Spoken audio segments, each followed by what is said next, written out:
Nobody knew that everything was about to change. Nothing ever happens here in Lumbridge.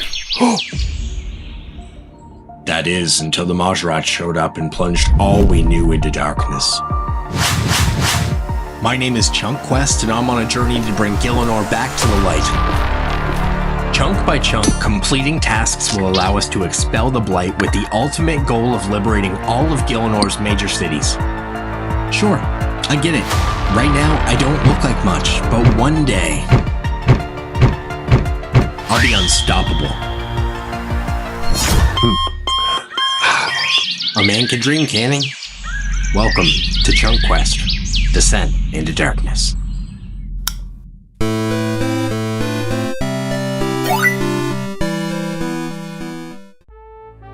Welcome, traveler, to Lumbridge, the last bastion of humanity in a world consumed by darkness. I am Duke Horatio, guardian of this town, and I fear your arrival marks both a blessing and a curse.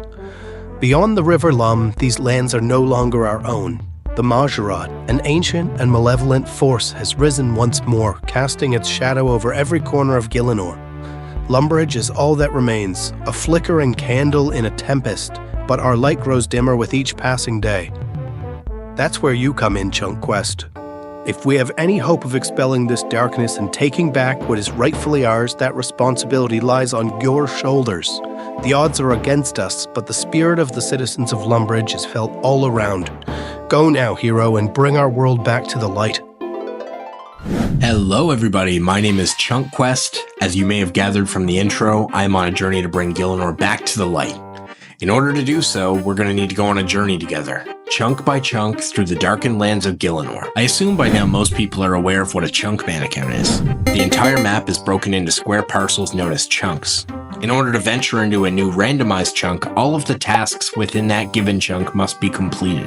In terms of how I will be playing a semi-extreme Chunkman, meaning we will be following the established extreme Chunkman rules, but we will not be required to go for skill capes. To some of you more hardcore chunkers, this might seem like a bit of a cop-out, but in terms of maintaining a regular release schedule for the series, I don't want to get caught up in any grinds that are any longer than they need to be. With that being said, we're still going to have plenty of serious grinds to come. On top of doing no skill capes, like most chunkmen, I will be slightly altering the hardcore rule set. So for secondary training methods, we're taking a page out of Phrasebook and setting our secondary methods at 1 in 16, meaning that, for instance, if a monster drops an iron bar at a 1 in 200 drop rate, we don't have to meme grind for years with that iron bar being our only training method. If that secondary is below a 1 in 16 rate, however, it's not going to be ruled a meme grind and we're good to go. We will also be taking a page out of the Supreme rule set, so if there's an item available in our chunk that is a best in slot item, whether it be best in slot crush defense, best in slot prayer, best in slot skilling equipment, we're going to need to obtain it. And when it comes to pets, we aren't letting any pets get left behind. Except skilling pets. Skilling pets suck. No thanks. If a boss has a pet, we will need to obtain it to finish the log and move on. Every chunk account has their own quirk, and it's getting more and more important to stand out as Chunkman mode grows in popularity. Our end goal is to liberate 10 of RuneScape's most iconic areas. Those areas are Lumbridge, Mahjarrat, Falador, Varrock, Canifis, Sophonem, Relica, Gnome Stronghold, Ardoon, and finally Prifdinus. In order to liberate an area, we're going to need to complete every given chunk within the area. Here's Lumbridge, for example. Once the entire city's been liberated, we will earn ourselves one free chunk roll, but instead of it being random, we're going to get to hand select a chunk of our own choosing. But that's enough about my rules. I think it's finally time to get into it. Before we begin, make sure to like the video and subscribe. That's going to do wonders algorithmically for this series early on, but enough of that, let's get into the adventure. Alright, looks like it's time to get started here. Shorts and a crop top, getting ready for summer, clearly. Of course, we're going to start as a hardcore Iron Man. We're probably going to lose that eventually. Probably pretty early on. I'm not great at staying alive, I'm not going to lie. But we'll keep it for as long as we can. So we'll talk to the wizard here, and finally, we're going to be leaving Tutorial Island after a huge grind. Probably the biggest one we'll see on the series. Let's go ahead and head over to our new home for the time being. And here we are. We are finally in Lumbridge. It feels like home already, to be honest with you guys. So the first thing we're going to do here is we're going to head over to the Iron Man tutor and just grab our Iron Man armor. Feeling like an absolute beefcake in this? Well, look who it is, if it isn't my main, Fnatic. So Fnatic's going to be tossing us over a bond to get started with the account, so thank you very much for that cheeky little bond. Now that we're here in Lumbridge, we can go over some of the items in the chunk. So we've got air and mind runes that we can collect every 30 minutes from the tutors. We've got willow trees that are going to be very useful in our woodcutting and fletching grinds.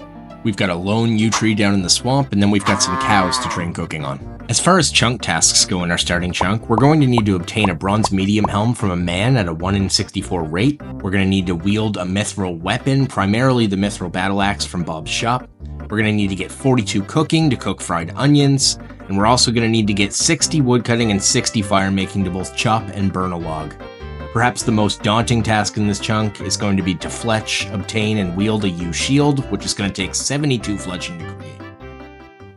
We're going to start off in a way that most accounts do, just pickpocketing some men and women here in Lumbridge. This is going to be a skill task and a diary task for us, so that's great to knock off. We're going to get some early levels here. There's 3 thieving. And 4 thieving. And 5 thieving. We're also going to head over here to the tutor to get a pokey stick and a shield, just something to get us through the early combat grind here. Hey, there's our first random event. Hello, Niles. Let's see if we can get something good from this little gentleman. Boom! Niles gave us some Skrilla. That money's going to be a huge help early on because we're going to head down to Bob's and buy our first steel axe, which is going to carry us through our woodcutting grind. And here is our very first tree cut on the account. Beautiful. So I guess we should probably get used to being here because we're going to be here for quite a bit. Here's a couple of early levels just as we're getting into the woodcutting grind. I won't be the guy to show you guys every single level, but here's a couple just to give you guys a little bit of dopamine flow. Of course, another thing we're going to have to get going here is the fire making because we've got that 60 fire making grind to burn a yew log. So here's a good start to it. 2 fire making. And the next thing we're going to do here is talk to everybody's favorite speedwalker Hands. We're going to figure out our account age for a diary task. While we're here getting some tasks done, we're also going to shear this sheep of its wool. And we'll take this up to the 2nd floor of Lumbridge Castle, give that a spin, and chunk task complete. And with that tree, that's going to bring us up to 10 woodcutting. Remember what I said in the beginning about maybe not keeping our hardcore status for so long? Well, bad news. Cut my life into pieces!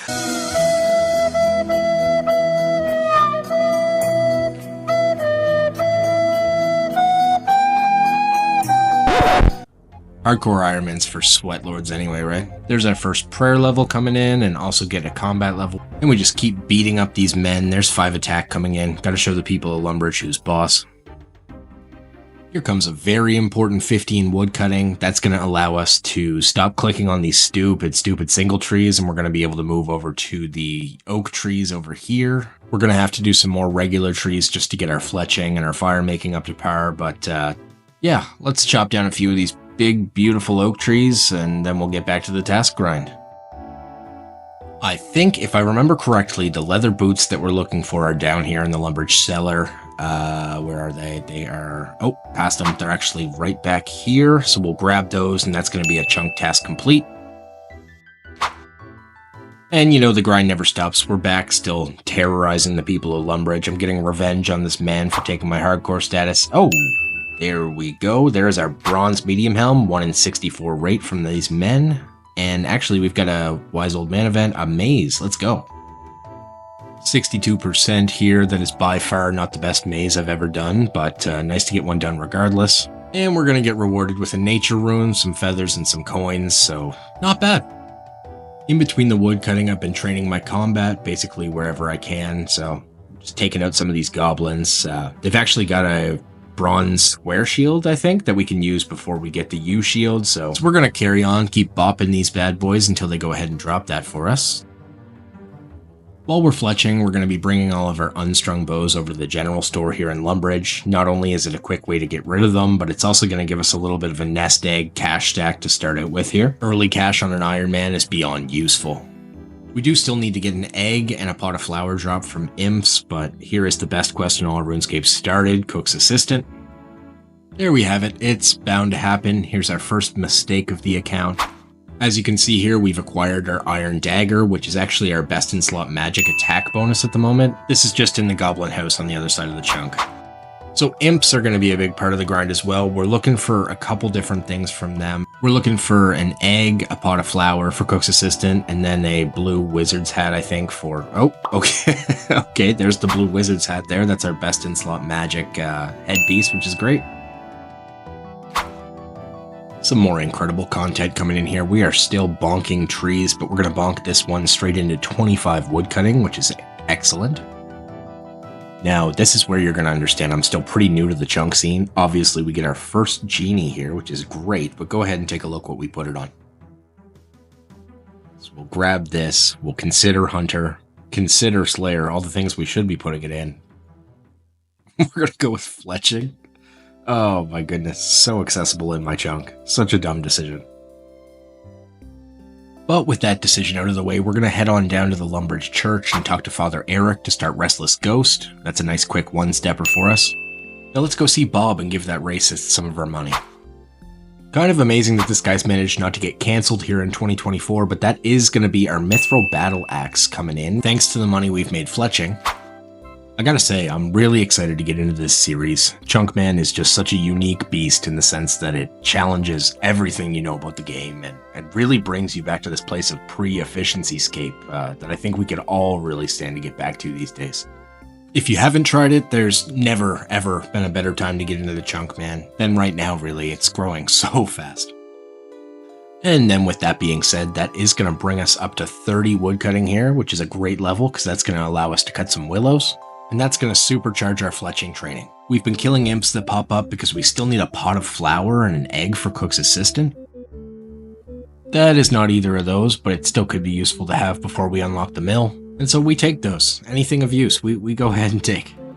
And with a few more passes of the knife here, we're going to end up with 20 fletching, which is a great level because that's going to allow us to make oak short bows, and so we can finally just camp the oaks and we don't have to worry about the individual trees. Well, until we have to go train fire making anyway, so we'll enjoy it while we can. Here's a cool 35 woodcutting coming in. There is 25 fletching, and what that's going to allow us to do is craft oak longbows, giving us the max XP we can get out of a oak tree here for fletching. Now, what's that going to give us now? Ooh, okay, 25 experience. That's going to be huge for our quality of life over here. Continuing to kill imps as we grind, we've finally been rewarded here with a nice 1 in 25.6 egg drop. We still need that 1 in 64 drop of the pot of flour for Cook's Assistant, but honestly, this is a pretty good start. Here's 30 fletching coming in, which means that we can move over to willows whenever we get a chance to, but I don't think it is efficient right off the bat, so we'll probably wait for a little bit. This is going to be another chunk task completed for burning an oak log. We're probably going to grind to 30 fire making here before we move over to the willows. 20 fire making coming in right now, as well as 40 woodcutting, and then 30 fire making, which is going to allow us to burn willows. Now that we have 30 fire making and fletching, we're going to head over to the willows. Hopefully they're not too slow initially here, but if they are, we might bounce back and forth for a bit. 35 fletching, that's going to give us access to willow short bows. We are still bonking imps trying to get that pot of flour and just generally training our combats, right? So, okay. Hope that this cook is ready to be assisted. Short bows go brrrr. If you haven't liked the video and subscribed yet, do it. This is a threat. Here comes 40 fletching. I'm sure that's a big level for some people, but for me here, just another multiple of 10. Now that we have the goods from those imps, we can head back to the chef, and that's all of Cook's Assistant we can do in this chunk. Here comes 50 woodcutting. Gaming confirmed. A big thanks to everybody for staying locked into this incredible tree cutting content. We're a simple man. We cut logs, we fletch logs, we sell logs. Do not worry, folks. We're going to get you back to Logscape in a bit here, but for now, we're going to need to skip across the Lum and kill some goblins. We're not looking for any drops in particular, but we do need 20 attack to wield the Mithril Battle Axe we purchased. Hey, there we go. Second genie on the account. Let's see what I'm going to put it in here. I promise you guys, this is the last time that this is going to happen. It definitely doesn't take long once you get rolling, but here comes 20 attack, and that means we're going to be able to wield our mithril battle axe for a chunk task. Here we go, time to retire the iron dagger, and look at that, or you could if I didn't block it with the tree. Look at that. Looking like a beast. Here's 45 fletching coming in hot, but not quite as hot as that goblin, eh? 55 wood slayer, 50 bowmaker. So guys, I'm having a bit of a change of heart. I should have never picked up this Iron Man armor. It's the equivalent of full iron, and I want to start on the ground floor and work my way up, so we're just going to go ahead and destroy it. Looking good. Oh, not very proud of this, guys. Went AFK and missed my first Flippa event. But the good news is the event gods smiled on us again, and we got to Bob the Cat. After carefully using our own cooking skills to appease our cat overlord, we're going to be rewarded with a massive, massive fishing boost here. That's the stuff. With all this fletching going on, it's important to remember that we've also got a big 60 fire making grind to work on, which is a great way to mix things up, to be honest. There is level 40 Burning Man, 60 fletching coming in, and that's going to be a big one because we can now start with some of the U stuff. Of course, we need to get to 72 for the U shield, but progress nonetheless. There we go. Here's some redemption for that flip I missed. What did we miss out on? Some rubies? We'll take it. 55 fire making, 5 levels away from our chunk task. There we go. There is the event that straight A students fear. This was filmed prior to the event update, so instead of getting a lamp, we are just going to end up getting the pants for now. Welcome to Random Eventscape. Here's another Bob the Cat. We'll take off and get one of those juicy cooking bonuses again. Let's see what we get up to. Looks like 10? 10 indeed. We're starting to run out of easy tasks here pretty quickly, so we're going to start X marks the spot. I think we can only do the first step or two for now. So let's head on down to Racist Bob's house, and look what we found. Now we'll head behind the castle and grab that locator orb here, but that's all we can do for now. Chunk task complete. Don't mind me just putting in some hard work. And that's weird. I didn't get any reward. At last, we have arrived to 60 fire making. That is going to allow us to burn a U log. We're just going to wait until we can go ahead and go down there and finish all the tasks at the same time, but in the meantime, that is really nice to see. Oh, hey Leo. Nice graves, bro. I need to break things up, so here we are at the cow pen. We're going to be putting in a lot of work here, world hopping, as we can't access the pen itself, just the stragglers. As you can see with how much hopping I'm doing here, this is going to be a horrible grind. I really didn't want to mage cows to lure them into my chunk, but if this doesn't get much better, we're going to have to start doing that. What a way to spend my time. I need help. So what the plan is, we get a full inventory of cowhide and beef, and then we head up to this fire up here in the Lumbridge bank, and it's going exactly like I thought it would. There we go, there's our first. After killing a few more of my bro vines, there's 10 cooking coming in, and yeah, this still sucks. Yeah, it's official. I am going to have to attack the ones outside the chunk with Wind Strike just to lure them right into the chunk. But here we go. Here is a chunk task complete just for casting that, and now in my range. Oh my god, the double. Doesn't look like much, but guys, this is about as good as it gets over here. Now, we probably should have been doing this the whole time, but since we are now using our runes, we're going to head over to the magic tutor, drop our runes, click claim, and we're going to be able to get 30 of each every 30 minutes. Alright, there is 25 strength coming in, and I mean, let's be honest, why does anybody even go to the gym? Baby's first magic level. So proud. Oh, don't mind me, I'm just cooking on the floor, definitely meeting safety regulations. And 15? 15 prayer, too. I gotta say, it's taking a while. I can't wait to unlock something that drops big bones. We're now starting to train our defense a little bit. There is 10. We're gonna need 40 to be able to wield that U shield that we're gonna craft later on.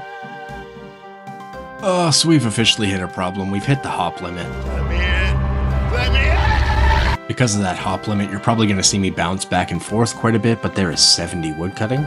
I'll feel a lot better when it's 4-2, but there is 2-5 coming in. The big 3-0. Here's another lamp for us, and guess what? It's not going into fletching. We're going to put that right into Hunter to start for Puro Puro. 30 defense coming in, 10 more, and we can go ahead and wield that U shield. 20 magic. All these casts really add up. Here we are on top of the castle, getting 35 cooking and looking into the vast unknown. For all we know, that could be our next chunk right over there. Fletching is starting to get pretty rough on only unstrung bows, but that's going to bring me in 68. 35 defense coming in, only 5 more until we can stop doing this. Don't look now, but here comes a very nice 69 fletching. Nice. Back at the cows for 25 wizard. 40 cooking, we love those round numbers. Let's go, only a few more left. Speaking of round numbers, here is another one coming in. This is 70 fletching. We've got 2 more levels left. We are so close to getting that U shield. Nice, here's a dunce random, and make no mistake, that is going straight into hunter and not fletching. Very nice, there's our first lamped level. Hey, finally, there we go, there's our first beginner clue, and you know what? We're just gonna freaking send it. One step. And have I ever told you how nice you look in that red shirt? Sad scam game. We are so close to finishing the cow grind at this point. There is 41 cooking, just one final level to go. Oh my god, with this cow it's finally over. We did it. This won't be the largest grind on the account, but with all the banking and the world hopping, I am so happy to be done with this crap. That was a serious grind. Now let's go ahead and take this back to the castle for one final round of cooking. 1,632 cows later. But first, we'll need to grab this onion from the general store and head over. Are you guys ready for this? Not as ready as I am, I'll tell you that much.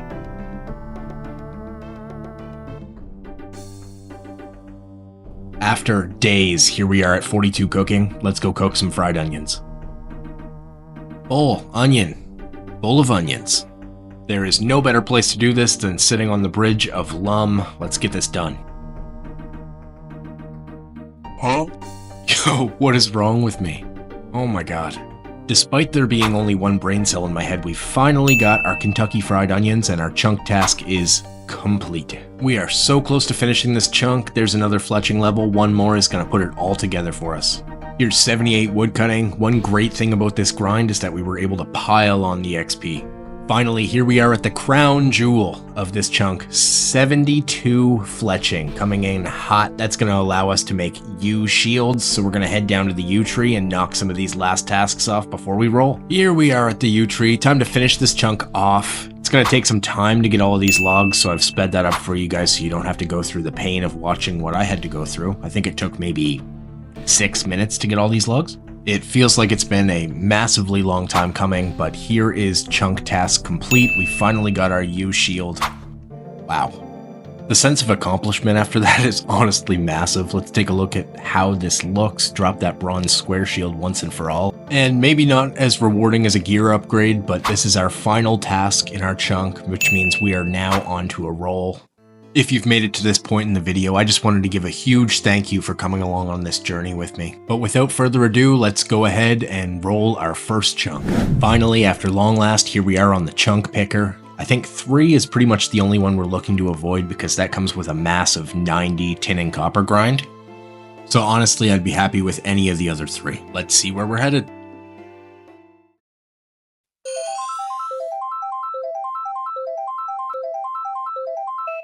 Okay, grab the glaze and preheat the oven. We're headed to the ham hideout. What a ride the past 2 weeks have been. The feeling of completing a chunk is really matched only by the uncertainty and fear that you feel when you go to roll your next. We spent 147 hours mostly wood cutting and fletching, and it's paid off big for us as we now sit at 464 total level headed into the ham hideout chunk. Hello people of Gielinor, welcome back to Chunk Quest Descent into Darkness. Today we have got a lot of incredible progress to showcase for you. Without much of an intro, we're going to get right into it. But here's a quick reminder. Right now we're trying to save Lumbridge from the blight of the Mahjarrat. Doing so is going to earn us a free hand-selected chunk roll, so here's our progress on that so far. Before we get into the grind, I just wanted to say thank you, everybody, for the massive support so far. But we're going to continue to push forward. I'm setting a goal at 1,000 subs. I think we can break that within a few videos because most of you who are watching these videos aren't subscribed. Father Eric says that's a sin, so you'd better repent by clicking that subscribe button and liking the video. But that's my spiel. Let's see what Chunk Quest is up to.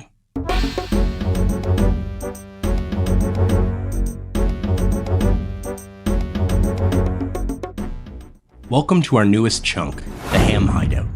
This chunk is going to bring us a slew of new opportunities, but in short, here are some of the notable elements within the new chunk. We now have access to the ham hideout, a great spot for early thieving and collecting easy clues. We have our first farming patch, a tree patch. We have the quest start for the Lost City. And lastly, we have Greg. But I'll circle back to Greg in a minute. In terms of the larger tasks we have in this chunk, we need 15 thieving to pickpocket a ham member. On a similar note, we're going to need to obtain an entire set of ham robes. We're going to be required to get 16 crafting to cut a red topaz. We need to obtain a steel pickaxe as well as a leather body. And finally, we're going to need a whopping 55 magic to cast high-level alchemy. Oh, not right now, Greg. Let's get started. Welcome to the ham hideout chunk. We're going to get started with our first farming method, and we're going to need to, of course, grab a rake for that. And with a few clicks here, that's going to be our first chunk task completed in the new chunk, raking a farming patch, and raking a farming patch, and raking a farming patch, and raking a farming patch, and raking a farming patch. There we go. Just like that, we're back exactly where we started, pickpocketing men. This time around, we're going to need to get to 15 to get into that ham hideout. And here we have the old man wanting to take us to a mime show. Who exactly would we be to say no to that? And just the glass box emote. Double-digit thieving coming in here. Here's 10. Here's the thing about 10 thieving. It's great, but it's not quite as good as 15, which is what we're going to need to get into that ham lair and start pickpocketing ham members. All right, so we should be able to just pick this lock quickly. Well, I don't know about quickly. We'll give it a second. Hey, there we go. Okay. Now that we're down here, we're going to need to pickpocket a ham member for our chunk task. That is going to be a little bit easier said than done because we are still just level 15, and these guys are 15 thieving to pickpocket. They also have this other fun quirk where if you miss 3 or so times in a row, they're just going to straight throw you in jail or kick you out like this. And once you're out here, you just have to start the whole process over again.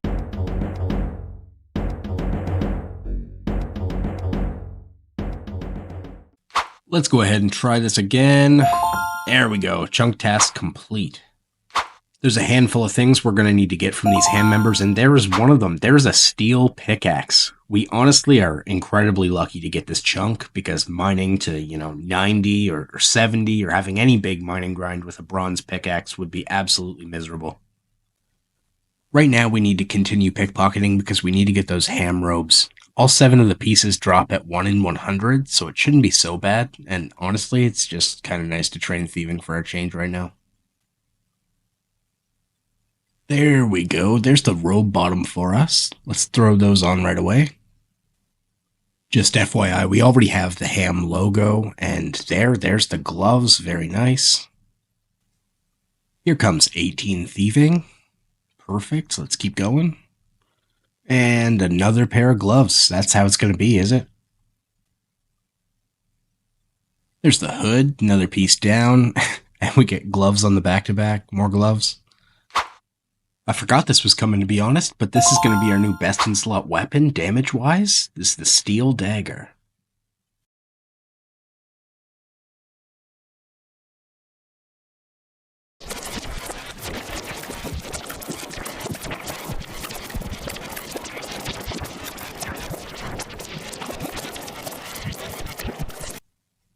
The fuck was that all about?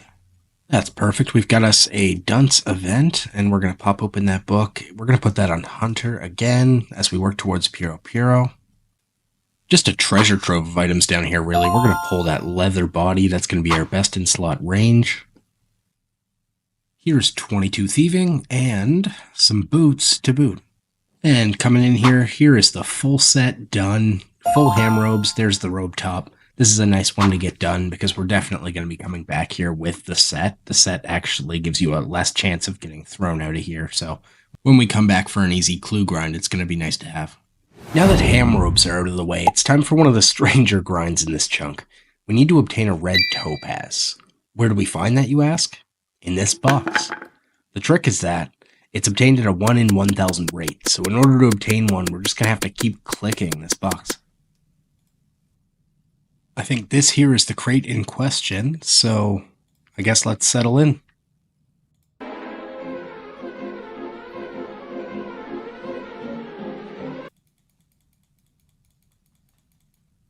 Nice, there it is. Probably only did like 250 clicks, so that's not even bad. Now we're going to head down here, and I'm finally going to introduce you to somebody very special. Meet Greg. Now, of course, as you see, Greg is a goblin, but he's no ordinary goblin. Greg has access to the second goblin drop table, the drop table in which we need to obtain the 1 in 128 best in slot red cape. Greg, I'm beyond sorry for what I'm about to do. Everyone in Gielinor knows you're the coolest little swamp goblin homie, but I need that cape to save Lumbridge. I can only hope you understand.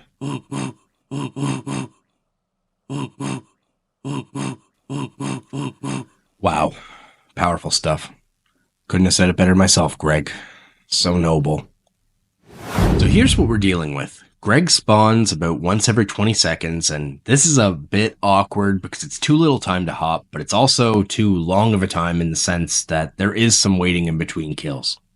I just went and I banked some of the gear we don't need right now, and I grabbed our magic gear because we need to start passively working towards that 55 magic goal to cast High Alchemy. It's going to take some time while we're just using the runes supplied by the tutor in Lumbridge, and we don't have a staff to autocast. Hopefully we get lucky on a clue scroll, because the whole autocast thing is not fantastic. We missed 30, so here's 31 magic here, and we didn't even get the pop-up. That's pretty lame. Oh, big surprise, I missed the clip, but I just dropped this here in the stack so you could see what it looked like when I did get the red cape. We're getting fully dripped out now. Alright, let's take a pause from your regularly scheduled Greg. Remember that tree patch we unlocked? With it, we unlocked raking as our first valid farming method. Some Extreme 1 chunks treat raking as a primary farming method, but I will not be doing that on account of it would be a load of steaming Greg shit to log into the game just to rake every 15 minutes for the next year and a half, just to get 75 farming to plant a magic tree. Even if we took into account bird nest seeds as a primary method, this would still take an ungodly amount of time, and I'm just not doing it. But, that being said, we are going to pay for it in a different way. As a penance for skipping the raking grind, we will be temporarily turning off our 1 in 16 secondary limiter. So now, secondary drops from minions are going to count towards our chunk tasks, giving us a handful of new tasks to complete. Let's take a look at what those are. We're going to need to smith a bronze full helm, as well as a plate body and plate legs. And then on top of those, we're going to need to smith some bronze knives for best in slot range, as well as a bronze mace for best in slot prayer. All in all, we're going to need 18 smithing to get this done. Okay, so some early game smithing, nothing to worry about, right? Wrong. We're a chunk man. Nothing is easy. To get the bronze bars required to complete all of those tasks, we're going to need to collect tin and copper from NPCs. Copper is available at a decent 1 in 64 from men and women. Tin, on the other hand, is available at an insane 1 in 128 rate from our good pal Greg. This chunk turns tin into a more valuable resource than gold. Nice, second maze event. What's it going to be? Feathers, steel arrow, and some natures. 35 strongman. Look at it. Look at it. Now you didn't think I forgot about raking my patch, did you? There's baby's first farming level. 35 magic. 20 more to go. Remember that red topaz we have to cut? We need 16 crafting for that, and sadly, I think our best bet is going to be to cut the gems that we get from pickpocketing ham members in order to get there, so it's back to the hideout we go. Here is 25 thieving, and you know what I just thought about? We have a spinning wheel. We can just do balls of wool to 60, and that's going to be so much faster than this. Alright, so I sheared a few sheep just to check it out, and it looks like 3 experience. Yeah, this is going to, well, 2.5 experience, but yeah, it's going to be a lot better than doing the gems in the ham hideout. So it's not going to be fast, but this is what we're going to be doing for the next little bit.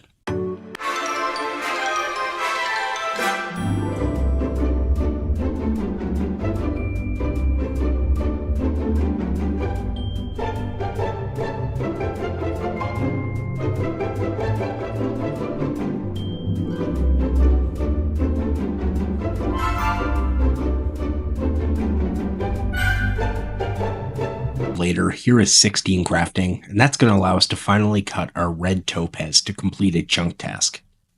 Here we go. Ooh. No worries, after a lot of clicks, we have another. Oh.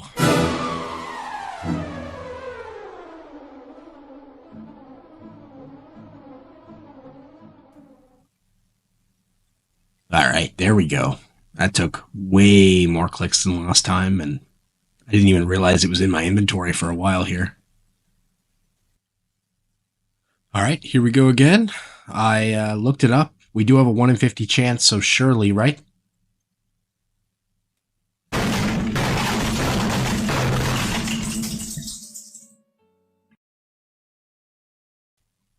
Alright, I'm not playing anymore. Let's get this shit done.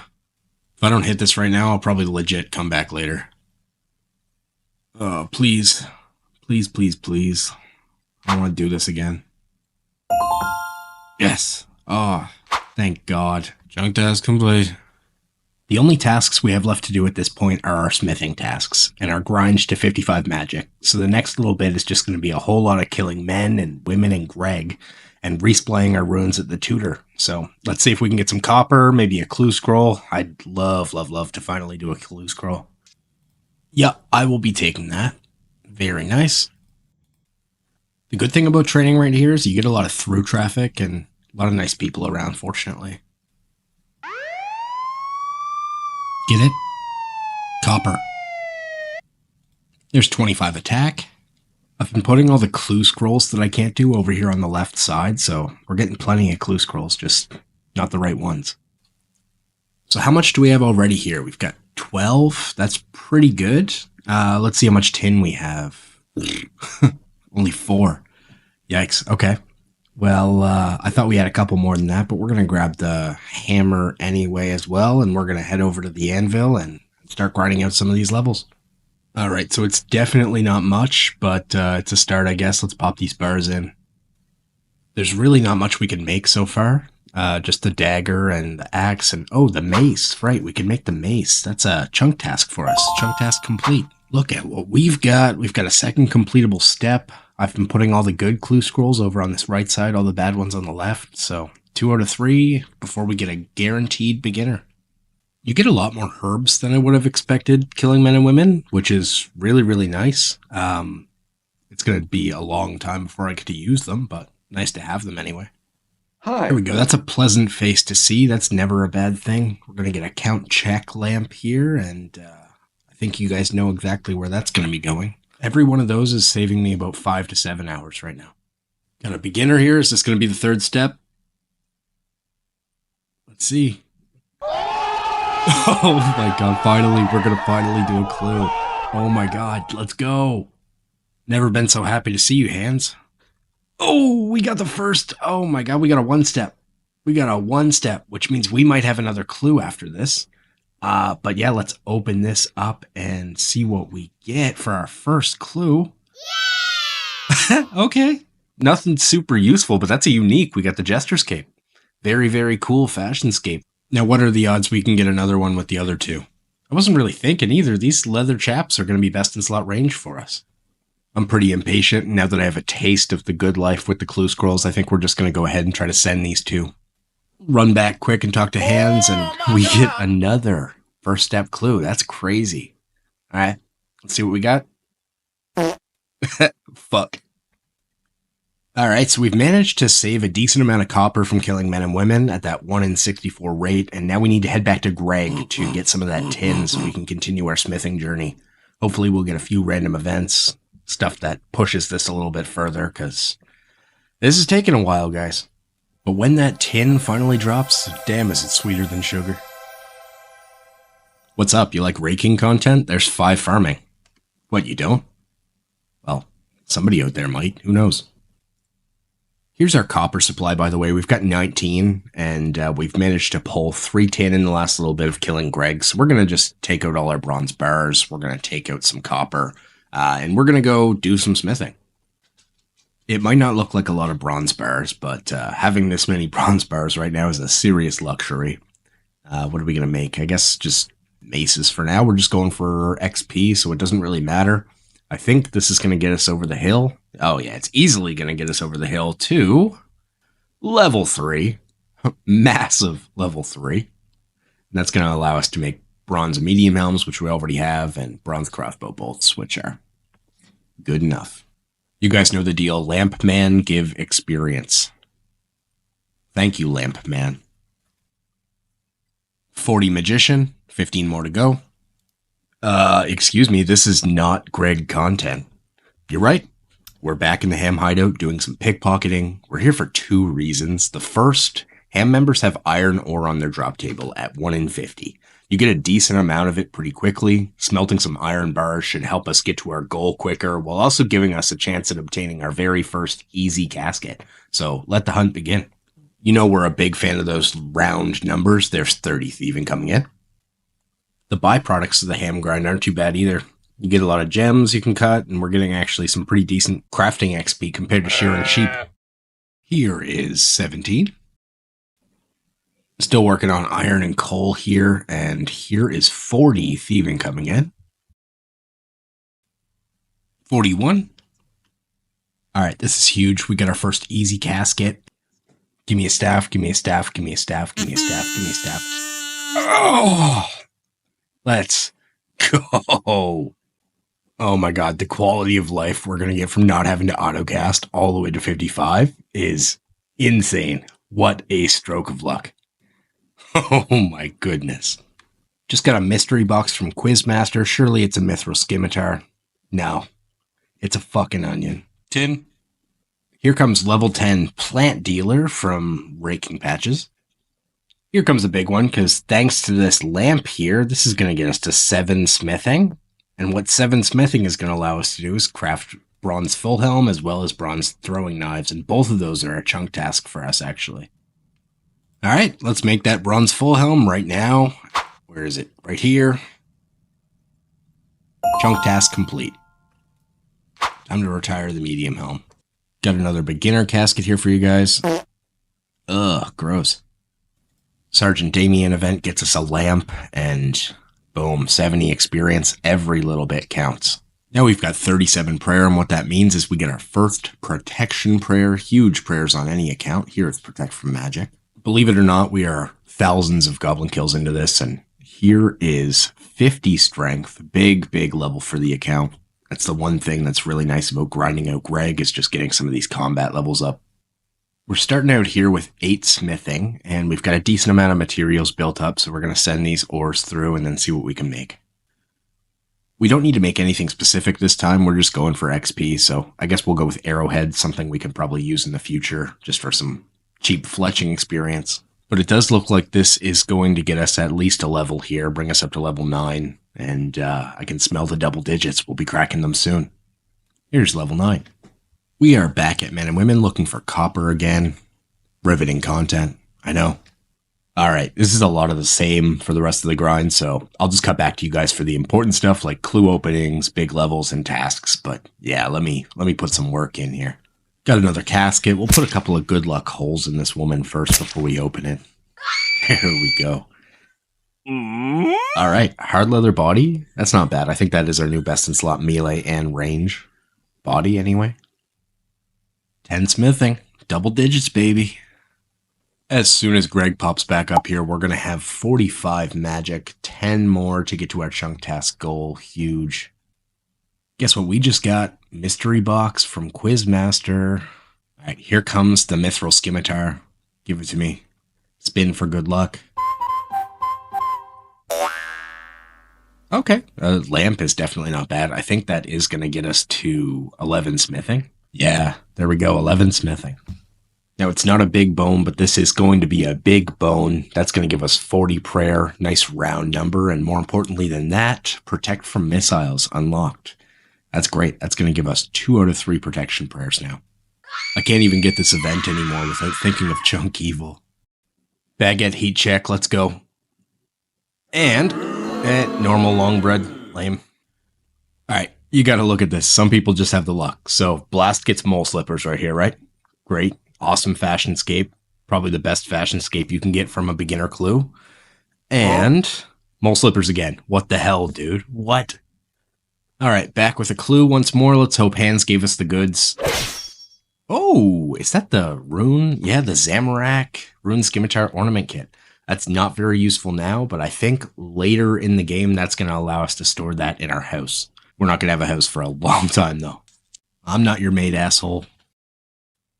Huge shout out to King Source on the stale baggie. Good job, man. Gotta love a nice Evil Bob event. I think we're going to end up with some fishing experience here. Yes, sir. That's going to get us up to 13. Yes, perfect. I hope you guys aren't sick of beginner caskets, because this could literally change everything. What? Just a short bow? Yikes. Let's see what we get from the maze here. Nice. Feathers, chaos runes. Chaos runes are going to help the magic grind go a little bit faster, and I'm all for that. There we go. We got ourselves another fishing bob, and that's going to bring us to 15 fishing without having ever fished. Not bad at all. We just got 60 strength, which is great, but somebody big sharked right on top of me, so yeah, that's going to get lost. We're going to take this genie lamp all the way to 13 smithing, so 5 more levels to go in this grind. You've been playing for a while. Consider taking a break from your screen. Can you consider maybe getting the fuck off my back? Well, if that isn't an excellent, excellent number to see, 43 prayer. That's going to give us our final protection prayer, protect from melee. And getting all of these is a massive upgrade for the account. We can take on a whole lot more PVM now. It might not look like much, but this is a beautiful inventory. This took us probably about 12 hours to collect, and we're going to get almost a level out of it probably. 50 attack. Beautiful. Where can we get a granite maul in this chunk? Another casket. Another stinker. Don't you think for a second that I haven't been raking. Who do you think I am? Look at this. We made this. Isn't it beautiful? Thanks, Bob. Another bone buried and 45 prayer. How many goblins do you think we're going to have killed by the end of this? I'll let you guys know in the end, but it's going to be a lot. After a whole lot of runes and a whole lot of Gregs, 5 more levels to go. 5 plus 5, 55 attack. This is 15 smithing, great number, 3 more to go, but very important because we're also going to be able to now smelt iron, and we have some from the ham grind, so we're going to have some additional smithing experience there. The drag, however, with iron ore is that you're only going to smelt it correctly 50% of the time, so we are going to go ahead and take our nature runes out of here, our fire runes, nature runes we've been getting from Greg, fire runes we've been getting from men and women, and we're going to start using superheat to get a 100% smithing rate on all of these iron bars. Now, of course, we have the Lumbridge anvil. We can't smith these iron bars, make them into anything, but the smithing experience and the magic experience right now is definitely welcome. This is like crack after doing smithing the way that I've been doing it. Oh my goodness. But here is going to be 16 smithing. That's going to allow us to make bronze plate legs. So as soon as we get a few more ores, we're going to be able to knock off that chunk task. Okay, here's a pretty opportune genie. This is almost over. 17 smithing. Big, big level. 1 more to get to bronze plate body and finish this grind. Oh man, Damien is a real one. He's trying to make short work of this grind. Guess where this lamp's going to go? Bam! 170 smithing experience. That's going to get us almost halfway to 18. I feel like we've been pretty lucky with beginner clues. This is probably one of the last ones we're going to have in this grind specifically. Let's see what we get from this. Oh, black plate legs. Oh, that's good for more than one reason, because you know what? We're not going to have to smith those bronze plate legs anymore. That's a chunk task complete. It's still not getting old seeing this tin pop up. We're so close. It's over. We did it. It's finally over. This is going to bring us to 18 smithing off of 1 single Greg on 1 20-second spawn. 18 smithing, and now we can craft our best in slot bronze plate body. Hopefully this is the last time we'll have to use the godforsaken Lumbridge anvil. Here it is. Bronze plate body. Task complete. Grind complete. Now we just need to get 55 magic. That's massive. Take a look at that. Look at us. Those black plate legs. That U shield. Absolute Chad. Alright, so all in all, how many Gregs did we have to kill to make this happen? I'm going to give you guys a couple seconds to think about it. 3, 2, 1. The answer is 8,466 Gregs. Have you ever seen a 2.7 million goblin loot tab of somebody who wasn't chasing a champion scroll? That is crazy. The only thing holding us back from 55 magic is time at this point. We just need to get more runes from the tutor. But we do have a single rune here, a single mine rune spawn that we can hop to and pick up. That's going to make it a little bit faster, even though this kind of sucks. Here's 54 magic, just one single level before we get to roll and finally leave this chunk. Like all of us chunkers can actually admit, world hopping fucking sucks. It's the worst part of this game. Want to know something funny? I am just now starting to pull out some of these elemental runes for like, oh my god. Oh god, I just went, forget that happened. But what I'm trying to say is, ever since the combat rebalance, obviously all of the different strike spells now do the same amount of damage, you know, barring the elemental weaknesses. But for some reason, I had it in my head that they did the same amount of experience as well. And they don't. You get higher experience from the higher tiered spells, as I should have known all along. So finally, in the last level, I'm getting some of these additional experiences for that. But could have been doing that the whole time. For those of you who have been watching the video this whole time, thank you very much for sticking around the entire journey with us. We're going to send this home with 55 magic. I thought that, I did the math. I thought that guy was going to bring us there, but apparently I did the math incorrectly. Let's try this one more time. This woman is going to get us there. 55 magic. We can now cast High Alchemy. That's the last task we need to complete in this chunk before we finally get to roll. And just like that, 55 magic to cast High Alch. Chunk task complete. Forgot about this one actually. We saved this one to have a nice easy one to end off on. We just need to start the Lost City quest here. So I think we just need to talk to this gentleman, get it started. And then I think maybe we've got one other step where we just need to walk over to the tree to the north or to the west here a little bit. Yeah, we need to go up to the tree and try to cut the tree, but this gentleman is in the tree. Oh, we don't have our axe. All right, we got our axe. And once we hit the tree, we are going to notice Seamus pops out, and we just need to talk to him to complete the last... Please, Seamus. Seamus, what are you doing, man? Get back here. Oh, come on. This is literally all we need to do to finish the chunk, and Seamus has decided to go absolutely rogue on us.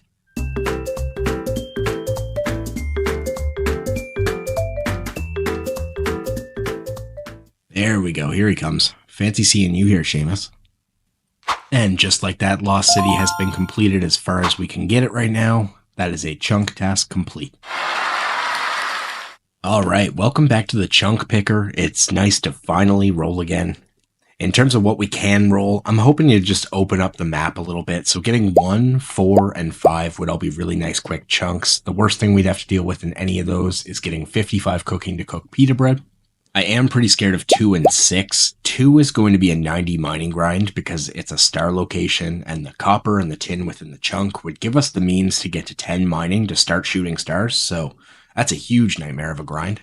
Number 6, Gielinor South, is arguably even worse because that opens up a painstaking forestry grind as well as giving us the means to enter Puro once we have 1700, which is basically a jail sentence.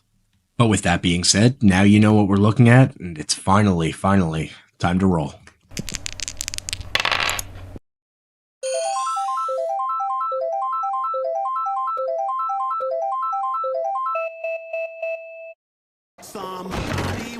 Okay, I said that I think the curved bone grind would be fun, and that's what we got, so I guess let's hope we don't get boned. Lots of progress in this one. We spent about 8.5 days in the Ham Hideout chunk. We're currently knocking at the door of 700 total level, and we fortunately trained up our combats fairly high as we move into the curved bone grind. But this is where we end, folks. We will be speaking very soon. See you all next time on Chunk Quest. Hello everybody, and welcome back once more to Chunk Quest Descent into Darkness. Thank you so much for sticking with me. I know my upload schedule hasn't been incredibly straightforward over the past couple weeks, but don't worry, I'm not stopping this journey. I just have a full-time job, a newborn baby, and a whole lot of grinding to do for both of the series that I have going on. I'm also happy to report that we smashed through our follower goal of 1,000. Thank you everybody for the support. We're going to crank things up and set the new goal at 3,000, so please like and subscribe, click the bell notification, build me a shrine, and devote the rest of your living days to spreading the fanatic gospel. Or, you know, kick back and enjoy the video. Chunk Quest, thank goodness you're back. It's working. We're slowly gaining ground on the Mahjarrat. The town of Lumbridge can't thank you enough. But still, let's make haste. It's my pleasure, Duke. Hey, didn't you have an AI-generated voice in episode 1? I did, but I'll tell you what. The support in our journey has given me a new degree of confidence. I feel like I can finally speak for myself. Hey, that's great. I love to hear that. Happy you're finally happy there, Duke. Yes, and there's also a strangely magical goblin in the Lumbridge swamp that so kindly offered to cast a ward to buy us some time with the Mahjarrat. Without him, I fear our time dwindles. Wait, do you mean Greg? Yeah, Greg. Oh god, what have I done? Sorry, did you say something? No, nothing from me. I must be off. Like you said, Greg can only hold that ward for so long. Exactly. Go forth, adventurer, and bring Gielinor back to the light.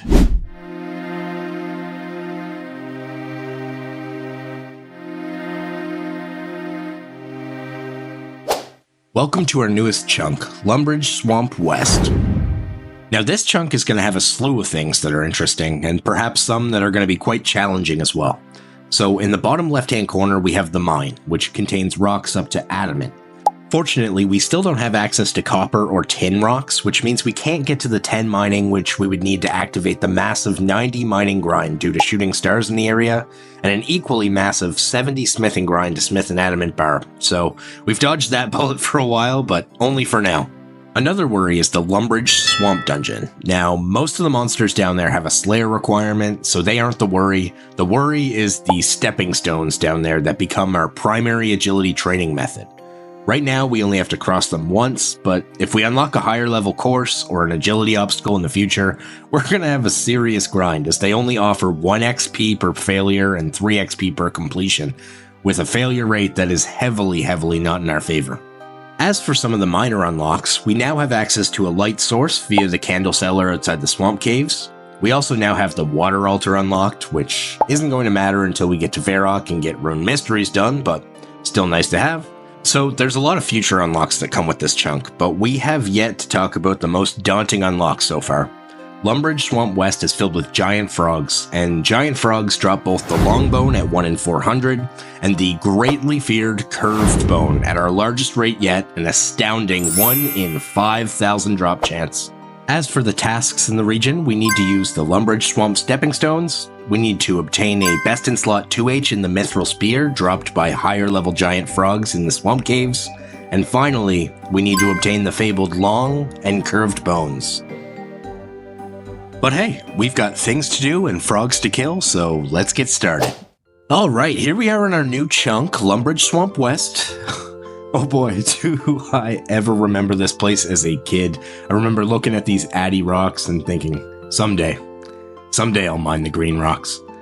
But I did a pretty good explanation of this place, so I suppose there's no real reason to give you guys the full tour. Let's take out these 4 tasks. So it turns out I actually need a rope to get into the swamp caves, but on the plus side, look who drops a rope.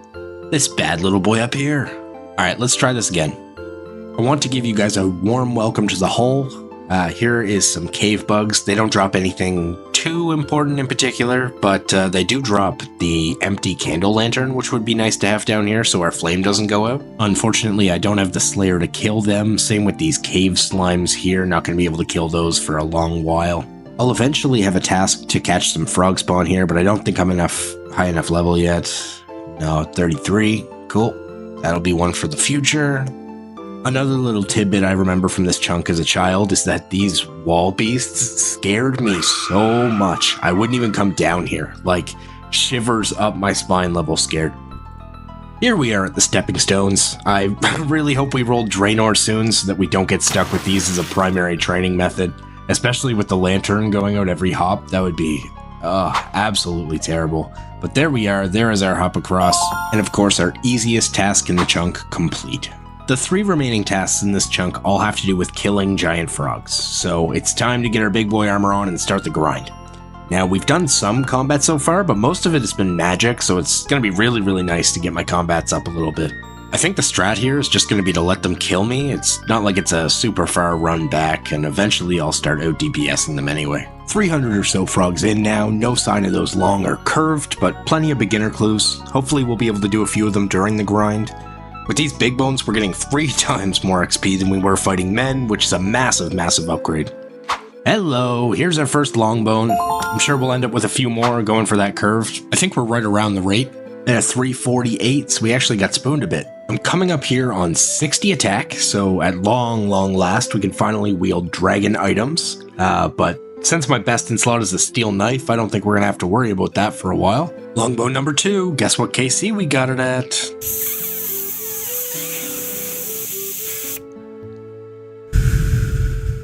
420, of course. 45 defense. First things to train on, these really aren't too bad. 49 prayer, we've got all of our overhead projections, but now we can finally show the love. Who doesn't like a nice round number? Here is 50 defense. Well, looky there, here is longbow number 4, so that's gonna bring us over 1,000, yeah, 1,100-ish, over 1/5 to the rate. The curved bone, however, isn't my only goal left. I still need to get the mithril spear drop from the level 99 giant frogs in the swamp caves. I can't really go toe-to-toe reliably with these guys yet, but every time I die, I've been coming over and using my prayer to knock off like 2-3 kills. The spear's only 1 in 64, so hopefully we see it sooner or later and we can get back on track with the curved grind. 2,000 frogs down. 65 strength on these buggers, starting to get some definition in those pixelized muscles. Alright, it's about time we're able to get a clue done. Let's see what we get here. Ooh, black 2H, okay. Cool to see something rare. Don't think it's going to be more effective than the mithril spear we need for our step, but ultimately, definitely an all-time Chad weapon here. 52 prayer is going to unlock smite, and you know what we're going to do? We're going to smite one of those frogs. They drop protection on that curved bone. Hopefully that works. Looks like it's going to all come down to the curved bone task, because here is our mithril spear. We got that from the level 99 giant frogs. So the smite sadly didn't work, but not all of us chunkers are having a bad time. Cinny just hit Pet General Grador on his chunk account. Cinny's account's already legendary, but to get that on a chunk, man, that's nuts. 3,300 kills or so in, we see our 10th longbone. Is there any chance we could tape them together and like make it curved or something at this point? I don't know. 4,000 kills, 13 longbones, and a sandwich lady. Maybe if we're lucky here, we'll be able to get a stale baguette to kind of ease the pain of this grind here. Let's see. Square sandwich. Small update, we're a little over 5,000 kills in, which means we're going to be going over rate. I can handle going over rate a little bit. My spirits are still high, my confidence is peaking, and I'm just riddling these bad boys with holes. It's coming soon, I can feel it. Now, I shook the casket a little bit. I can definitely tell it's probably a black scimitar in there, something that'll make our grind go a lot easier. My 53, would you mind never giving me that reward again? What the hell? Don't mind me, just getting chiseled like a Greek god, baby. 70 strength.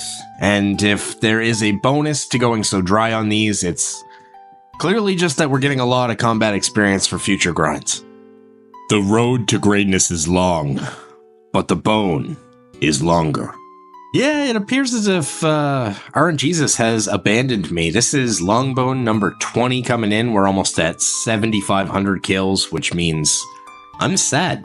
And I'd much more rather to be glad. Catch this beefcake having 60 defense though, baby. Look, I'm not mad. I'm just disappointed. This is longbone purgatory that I'm stuck in right now. I think that's almost 9,300 kills. We've got 22 longbones. Well, when I started this grind last week, I didn't expect to go 2 times drop rate, but here we are, over 10,000 kills. It's gotta come soon.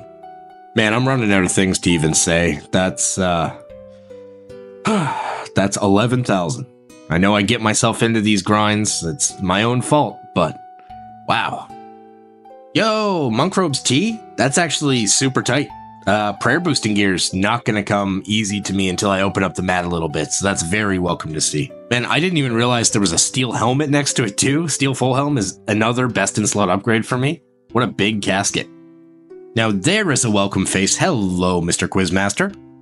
Look, man, I've been a good guy. I've been grinding hard. Give me a myth skim. A lamp. Okay, a lamp is fine. Lamp is XP. End of the day. Nothing wrong with that. I've been putting all my lamps into Hunter, just in case I decide to do Piro, but honestly, I'm kind of leaning against it these days, but definitely doesn't hurt to get the Hunter up a couple early levels. Early Hunter stinks. Back-to-back Quizmasters, that's very nice, and that would have been a lot cooler to receive earlier in the video before we already got one, but whatever. 60 prayer from simply burying bones the old school way. Now, obviously, most chunkers do the same thing, but for me, that's pretty darn special. What a grind it's been. What can I say? 75 strength. We are still grinding, still killing frogs. Look at my freaking inventory. Isn't that inventory stupid? Just look at that. Hey guys, Future Fanatic here. I'm going to go ahead and give you guys a little bit of a headphone warning in 3, 2, 1. Yes! Yes! Yes! Yeah! Yeah! Oh! Yeah, we did it! Oh my god! Oh my god! It took 2 weeks! 2 weeks for this curved bone! Oh my god, it's done! It's done! 13,449 kills. Almost 3 times the drop rate. Guess what? We can finally roll another chunk. Let's go!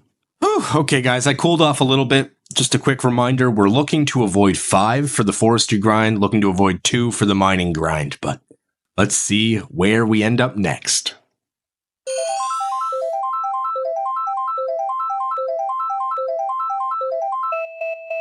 Lumbridge Mill. Okay, I think that's actually quite an easy chunk. Probably our first easy chunk. Let me tell you guys all about it.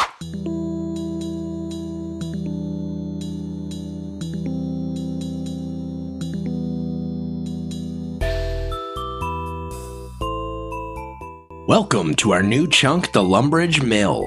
Alright, so like I said, this should be a pretty easy and quick area, but it does give access to some minor items and mobs. Firstly, we have the potato field, where we can now pick potatoes. A giant chicken coop filled to the brim with chickens, giving us access to feathers and a decent cooking training method. Next up, we have some access to cows, ones we don't have to attack outside of our chunk anyway, which is really nice. We have Farmer Fred, and of course his sheep. And last but not least, we have the chunk's namesake, the Lumbridge Mill, so we can now obtain pots of flour at will. In terms of chunk tasks for the area, we'll need to grind to 58 cooking to cook pita bread, complete everybody's favorite quest, Cook's Assistant, complete Sheep Shearer, bake a loaf of bread on the cook's range, and finally we'll have to obtain Farmer's Boots at a 1 in 64 rate by killing farmers, but after the curved bone grind, that sounds pretty laughable to be honest. 2 chunks in one video? What more could you ask for? Let's get started. Alright, here we are in our new chunk. No sense in wasting any time, let's get right to it. Firstly, we're going to be headed over to the cow pen to get a bucket of milk for Cook's Assistant, but we also need those farmer's boots, so we might as well try our luck first here. And nope. See if we can do the beginner. Can't do the beginner either, but at least we can definitely head over to this cow and get some milk for this. I'm pretty sure all we need is the milk for this. Yep. That looks like that's all, and that is going to complete Cook's Assistant, our first quest on the account, an iconic quest. Now that Cook's Assistant is done, I think it makes sense to carry on with the quest theme, and we'll go ahead and do Sheep Shearer now. We're going to have to give 20 balls of wool to Mr. Fred here. Alright, let's go drop Fred his care package. We've got 20 balls of wool all set here on our inventory. What are you doing on my land? I don't know, dude. Literally exactly what you asked me to. Maybe calm down. But there it is. There is Sheep Shearer complete. Very nice. Mind the little bit of lagginess here. My computer's working overtime with 2 game clients open. We're just sitting here spawn camping these farmers. My younger Halo 3 playing self would be so disappointed in that. But yeah, we're just working at getting those gardener's boots. I think I've been calling them farmer's boots all episode, but you guys get what I mean. And once we're done this, we're going to be heading on to the chickens. We need to kill a whole lot of chickens to get to our cooking goal, so it's a good thing we just got the gardener's boots so we can head on over and get started with that. Okay, so here we are over the chickens. It's great that we finally have access to some of these guys because it allows me to start collecting feathers, and I wager we're going to get a lot of them during this grind. They're going to be super helpful for when we get a fishing task in the future, as we don't have access to a bait shop yet. Yep. I was right. We have like 3.5k feathers already. We're just mowing down these chickens. And here we are, level coming in right now. We are at 45 cooking. I definitely don't want to complain too much, but one of the things that's kind of annoying about this spot for chickens is that there's only ever just enough chickens spawning to continuously kill them. And if they escape out of the little escape gate here, it really messes up the timing. But also, I guess if all things considered, if that's my biggest issue, I'm doing pretty fine here. Yo, does somebody know what's wrong with me? I mean, for real, like, guys, I'm not even kidding. This is the moment this stray chicken helped me realize that there is a pen right across the road. Right across the road. That is absolutely juice loaded with chickens. You guys have probably been screaming at your screen, and if it's any consolation, I feel like a proper idiot. Wow, I can't even overstate how much better it is over here. I was having to be so procedural when I was over on that side of things, but this is awesome. And here is an awesome level coming in. Here's 50 cooking, so we only need 8 more until we can bake that pita bread. Going all the way to 58 is going to take a lot of chickens, so for a quick break, I decided to go ahead and play with another one of our new toys. In unlocking the mill chunk, we got access to potatoes and a churn in which we can make butter and cheese. Now, cheese potatoes are currently going to be our best in slot food item, healing 16 HP each, so at this stage in the account, it's more than what we would even need. The whole process between the churning and the picking of the potatoes and the cooking and the buttering and the cheesing, it just takes so long. It takes a really long time. I don't see me doing this for too much longer. You'll probably see me back at the chickens soon. Everybody downwind of this down there in Lumbridge is probably thinking, oh my god, what is that smell? This would smell fantastic. And speaking of fantastic, 55 cooking, 3 more levels to go. We can cook anchovy pizza. Who puts anchovies on pizza? Crazy people. Now, I don't want to downplay this. The editing might have made this look like a very quick process, but it still took a while. And I honestly just really don't like leaving too much fluff in these videos for you guys. You guys are here for the grind, and I'm not trying to wring you like a sponge for every watch hour you're worth. But every one that you guys give me, I do appreciate to no end. So as always, just thank you for watching and being part of this community. It's been a blast to start making these videos for you. This is also a good time to tell you to guess how many chickens I had to kill for this grind, because we're going to get into it at the end here. So put a number in your head, think about it, keep it in mind, and we'll see how close you are. I, however, am very close because here is 58 cooking. We can finally cook that pita bread. Now I just need to look up how to make it real quick. All right, what was your guess? How many chickens do we have to kill? If you guessed 6,049, then you'd be right on the money. We also ended up with a whopping 20k feathers for future fishing grinds. All in all, this was just a really nice break and a nice easy chunk to relax in for a bit. But with that, that is all of our chunk tasks in the Lumbridge mill complete. So time to grab that lucky rabbit's foot and head on over to the chunk picker. Let's go. I'm going to start leaving these tile markers as just happy little reminders of what we've done to get here.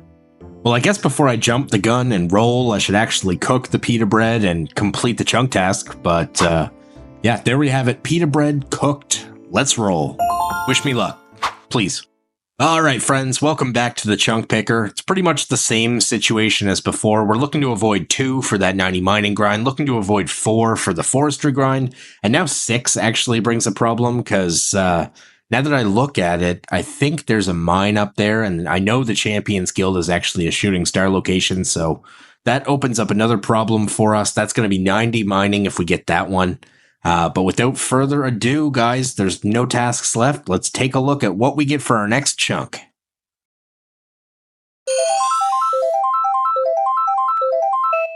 Oh my god, that's so much worse than I thought. What's up, everybody? Thank you for coming along. We spent 101 hours in both the Lumbridge Swamp West and Lumbridge Mill chunks. All the while, we mostly just trained our combats, which is good because they're looking a lot stronger headed into future grinds. We're ending off today with a total level of 776. Alright, before you go, let's have a quick chat. So, obviously, I left you in the dark about the chunk we rolled. Well, surprise, surprise, we've hit our first death chunk. I'll tell you guys all about the situation in my next episode, but just know I'm in for a bad time. In fact, so as to not destroy the upload schedule of the series, I've already been working towards next chunk's goals for the past 3 months, and I still have some months to come before it's complete. But we'll talk soon on that. Thanks again for watching. I'll see you all very soon. This here is Chunk Quest, my semi-extreme one-chunk Iron Man. But don't let that semi fool you. He's been an absolute grinder. Since our journey began, we've been bouncing around the Lumbridge adjacent chunks in an effort to save Lumbridge from the blight of the invading Mahjarrat. But there comes a time in any one chunk account where the clear blue sky begins to dissolve into darkness, and in this episode we will be exploring my very first death chunk, and how one simple game update in July of 2020 has sent me down a spiral for the last 190 days of my life. But first, let's roll that intro. Hello everybody and welcome back once again to Chunk Quest Descent into Darkness. Those of you who watched my last episode will know we left on a bit of a cliffhanger, and the reason for that is... building suspense is fun. But for real guys, it happened. We have rolled our first death chunk, and to give you an idea of the intensity of the situation, here is my playtime at the end of last episode, and here's my playtime now. Yeah, that's right. We've spent 804 hours in our current chunk. Some of you are probably like, oh, that Chunk Quest guy giving us 4 episodes and then quitting. No, I have been putting every inch of my soul into this account, doing monotonous grinds in every conceivable moment of my free time. So before I get into the juicy details of our death chunk, at least make me think this is remotely worth continuing. Throw me a quick like, subscribe to the channel for more of this grind and many more grinds ahead. We're over halfway to our goal of 3,000 subscribers, and the only way we get there is if people like you watching, yeah, I just broke the fourth wall, click that button down below. But with that being said, let me introduce you to the hell that I am currently calling my one chunk life. Let's go.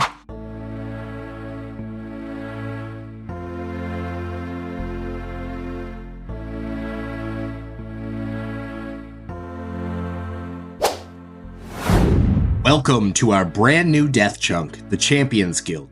Now, it might not be obvious right off the bat why this is even a death chunk, but let's first take a look at what's available in the chunk itself.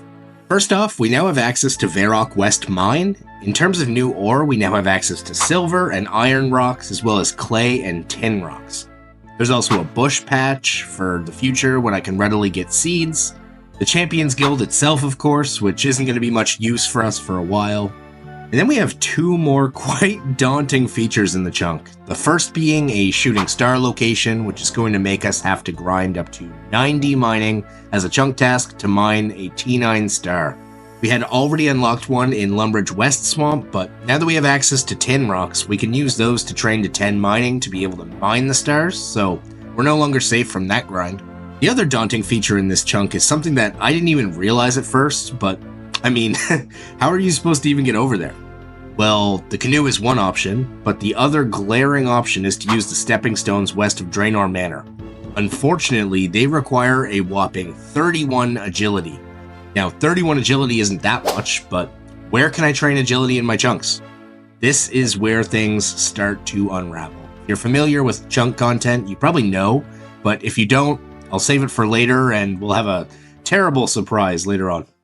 Chunk Quest, thank goodness you're here. The situation has gone from dire to bleak. Some sick bastard has slain Greg. His protection ward no longer protects us from the blight of the Mahjarrat. What? Who would do such a thing? What an absolute sicko. You got this Chunk Quest poker face on. You just gotta gaslight, gatekeep, girl boss your way through this one. It appears as if somebody on the inside is working for the Mahjarrat. My advice, stay diligent out there and trust no one. Clearly, poor Greg trusted somebody and look where it got him. Yes, just terrible, awful, really bad, no good tragedy, Duke. But, moving on, what's our next plan of attack? We need to build a wall. We're going to build it using resources we have here in Lumbridge. It will need to be sturdy and vast, and that's why we need you, Chunk Quest, to collect 41,351 steel bars. Yo, excuse me, Duke, did you just say 41,000 steel bars? 41,351 to be exact. We've had our best minds do the math. Okay, well, if your best minds have done the math, then who am I to argue? I'll go get started. Thank you, Chunk Quest. Go forth and bring Gielinor back to the light. So how does one train agility without a rooftop or a legitimate training method? Us chunkers know well. If you have one in your chunk, you've got to do the grind on an agility obstacle. And luckily for us, we've got to train to 31 on one of, if not, the worst agility obstacle in the entire game. See, deep in the underbelly of the Lumbridge swamp, down the hole into the swamp caves lies what is about to become the bane of my existence, the Lumbridge swamp cave stepping stones. Now let me tell you why these specific stones are so terrible. Now, first off, let's talk XP rates. A successful cross of the stones is worth a whopping 3 HP, while an unsuccessful go on the stones will get you 1 single HP. So, bad XP rates, okay, no shocker there. But let's talk fail rates next. So, we need to get to 31 agility down here. At 31 agility, you have a 43% chance to cross successfully. Our starting chance, however, is 20%, meaning that we're going to be failing a whole lot over this entire grind. So, already a bad time, but let's talk about the kicker down here. We don't have an unextinguishable light source, so if we do fail, our candle's going to go out, we're going to need to relight it fairly quickly, or else we're going to start getting attacked by bugs, so extra clicks the entire way. And hey, on top of that, upon failing, you take damage. So there's really no redeeming qualities down here except for the fact that once it's done, it is done. So let's go hop into it. I'll show you guys what this crap is all about. Folks, welcome to the caves that I've been damned to for the next couple of weeks. I've got to say this has got to be maybe the most convoluted thing I've done in OSRS so far. We did some sheep shearing to 18 crafting early on in the account, which was lame, but man, not this lame. The fun of doing a chunk account is doing these stupid grinds that nobody else would do. Sometimes you're able to find parts of the game that have been forgotten for years, you know? But I don't think we're going to find anything new and game-breaking down here, maybe just some frogs. But one more jump across here, fail or not, should bring us into another level, which is great. Oh, boom, level 11. Now just to get to 31. Probably not going to show you guys too much of this, because you know how boring it is. But at the same time, what am I going to show you in this chunk? Me collecting over 120,000 ore? I think this is just one of those chunks where you guys might have to just appreciate the grind, because nothing in this chunk is content. It's just another whole different beast. Oh my god. The grind never stops, chunkers. Here is 20 agility. We're slowly making our way there. It's been about a week of this, so don't think this has just been cruising along. It certainly hasn't. Let's take a second to think, though. We're failing much more than we're succeeding, but let's say, just for the sake of it, we're getting an average of 2 XP per crossing. 31 agility is going to be around 15,000 XP, so we're looking at likely a little bit more than 7,500 stone crossings to hit this milestone. But I got a little bit of a rhythm going now, so I'm in a bit of a bring it on kind of mood, but we'll see how long that lasts down here. Hey yo, look at this here, mime event. Normally lamps are helpful, but not this helpful. A single lamp down here is going to save us over 100 stone crossings, so it's absolutely significant, and I hope this is the first of many more lamps we see down here. Jesus, we lit up the candle for a frog jump scare down here. I'm much more in the market for current lamps to help with this grind, but we'll take a frog token, and that's going to be another lamp in the future of our journey here. Nothing like a slimy, warty frog kiss to really liven up the senses after being down here for so long. Oh, wait, no! I clicked the wrong option! Oh my god, what? I haven't been down here since I was probably a child, because I haven't clicked the wrong option in a long time. What is this? So what do you do? Do you just talk to the princess and... Do you get your frog token, or did I lose out on the freaking frog token like an idiot? Oh my god. Where's even the princess around here? There she is, okay. I'm not gonna get my frog token. I didn't get it. So we're like halfway-ish, a little bit less maybe, but these lamp events bring us that much closer. They're about the most exciting things that can happen to me down here, so we savor every last little bit of them. But yeah, this lamp's gonna save us like 115 crossings or so huge time save here. Hope you continue to enjoy the just thrilling content. Here is 25 agility. So 25 agility all the way down here from these stepping stones. Feels pretty good. Here is 27 agility coming in, which is great. 4 more levels left to go, and then we can just focus on mining for months and months and months and months. 28. Level 29. No matter how many times we do it, I never ever get sick of a nice round number, baby. Here is 30, and we've got 1 more to go before we can get the hell out of these caves. It's been like 2.5 real life weeks in a row of doing this for like 8 hours a day, believe it or not, and I am beyond happy to be done this one. And so fitting we don't fail on our final jump. That is 31 agility, and look what we're going to unlock here. What's it gonna be? Maybe some certain Gielinor village stepping stones. So if you look at the date, I might have missed recording my initial crossing, but here we go. Here's my best reenactment. This is what we have been working towards, hopping between rocks for 2 weeks. There it is. Chunk task complete. Maybe we'll get over here nice and cleanly. Nope. The typical agility obstacle stuff right there, but we are now over in our Champions Guild chunk for the first time. Here we can see the bush patch. We've got the mine here with tin, clay, iron. Yeah, all the good stuff here. And of course, then we've got the Champions Guild itself, but I'm almost certain we can't do anything here yet. Yeah, you have not proved yourself. Well, I mean, that's just your opinion, bro. Now that terrible task is out of the way, it's time to go ahead and dive into something even worse. So you know how I mentioned one small game update in July of 2020 has sent me down a serious spiral towards this becoming a death chunk? That update was the Rusty Anvil here in Lumbridge. Before 2020, this anvil did not even exist, and I wish it still didn't. Quirky thing about the Rusty Anvil is the fact that you can only create items up to bronze using this anvil. And because we have unlocked adamant rocks in Lumbridge Swamp West, we have a chunk task to get 70 smithing to smelt an adamant bar, and 90 mining to mine a T9 star. So that's already a lot of grinding to do. So how does the Rusty Anvil make this worse? Well, we have access to tin, but we don't have access to copper.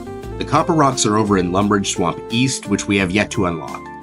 What this means for us is that without the ability to smith bronze armor, we're going to be stuck smelting bars all the way to 70 smithing, which is a little bit insane. So am I, baby. This scenario is going to give us 3 options. Using the ores we have available in our chunks, we could mine 52,821 silver ore and turn them into bars to reach 70. The drag with silver, though, is we've only got 2 ore rocks at the Champions Guild, and their respawn time is pretty slow. So we would need to swap worlds often, and I don't want to be having to deal with the hop limit on this grind, to be honest, so we're probably not going to go with silver. We also have the option to go the iron route, where we would need to smith 57,891 iron bars, but the drag with iron is that it only has a success rate of 50%, so on rate, and that's if we go on rate, we would need to mine 115,782 iron ore. And even though this is likely our fastest option, we've got to think of the future as well, and 57,891 iron bars won't be as useful as what we're looking at next. The third and final option we have are steel bars, and for steel bars, we are certainly going to have to do a lot of mining. We're going to need about 41,351 steel bars to get to 70 smithing. These are going to consist of 41,351 iron ore and an absolutely insane 82,702 coal. So between the two, we're staring down the barrel of a 124,053 ore mining grind. Obviously, quite daunting. But a good positive here is that our 90 mining task is going to be obliterated. I figure we're going to end up somewhere around 93 to 94 mining, which is great. And the really good thing is over the past 4 or 5 months, I've gotten a ton of headway taken care of on this grind. There's definitely an end in sight. I can't wait to make some more content for you guys on anything other than hitting rocks, but for now, let's hit some rocks. You guys get to see the entire journey, and after all, children and scapers alike yearn for the mines, baby. Let's start smacking some rocks.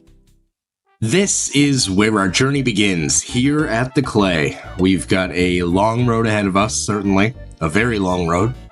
But the first step in this journey is to get to 10 mining so that we can begin to mine some iron, and God knows we need a lot of it.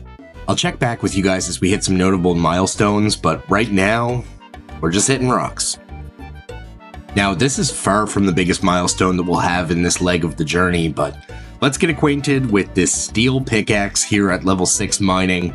We're going to be using this to mine 120,000 ore with, so yeah, gotta get used to this one. Let's call her Old Faithful. Old Faithful would never ever let us down. Beautiful, look at that thing. It is slightly more luminescent, and we'll get rid of that crappy iron one. Goodbye. 10 mining has been achieved, and this is going to allow us to mine iron rocks, and Old Faithful and I have already started working our way towards our goal. I'm trying to soak up as much dopamine from these early levels and achievements as possible because, very soonly they are going to be few and far between, baby.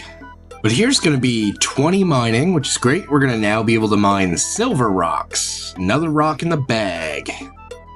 I'll try out all of my methods that I have available, but for now, we're just going to smelt some iron bars on the way back from the mine. That way we can hit the bank and just have one nice loop to run in for now.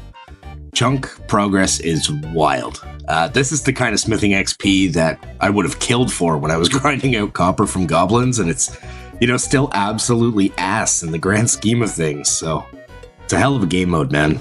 It helps you focus on the little things, and in a world where every headline being more grandiose than the next, sometimes sweating the small stuff can actually be a really valuable thing. Okay, first off, can you imagine how hot our character must be standing in front of this furnace, melting bars? My brother's gonna be looking like a Fallout ghoul by the time we finish this up, man. But what we lack in unburnt skin, we make up for in levels. Here is level 20 smithing. Now, I know we mentioned in the intro to this section that silver ore was going to be a bit of a pain because it's slow respawn time, but after getting the levels for it, we've got the 20 smithing now and the 20 mining. We have to at least try it once, right? It's just a shame because if there were more rocks or if it respawned just a little bit faster, it really would be my best method and we'd have a ton of silver bars for our future crafting grind, but alas, we chillin'. The biggest drag about mining up here in the Champions Guild is the run back to the bank, probably. It's been, I would say, just so tempting to run up and bank in Varrock, but, chunk life. So the play is to take the stepping stones, run back to Lumbridge Castle Bank, or use the canoe and then run back to the bank that way.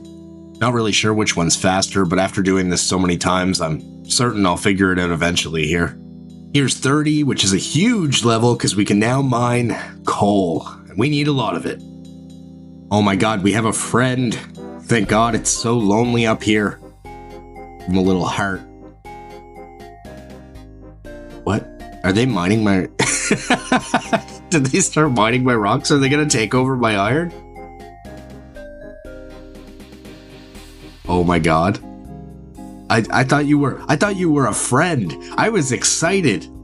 They got a rune pickaxe too. They're gonna... Yeah, that's not very cash money of you right there. Absolutely not very cash money of you.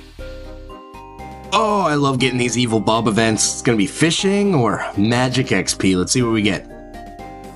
Looks like fishing. That's gonna bring us up a couple levels. That's gonna bring us to 18 fishing. We have never caught a fish. As you can see in the chat box here, we're up to 36 mining and 25 smithing. Are we there yet?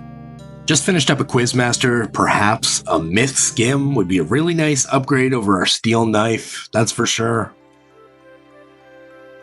Oh, fuck it. We got a bucket. I started mining on PvP worlds because the bank in PvP worlds is located in Lumbridge Courtyard rather than on top of the castle, and you can skip the stairs.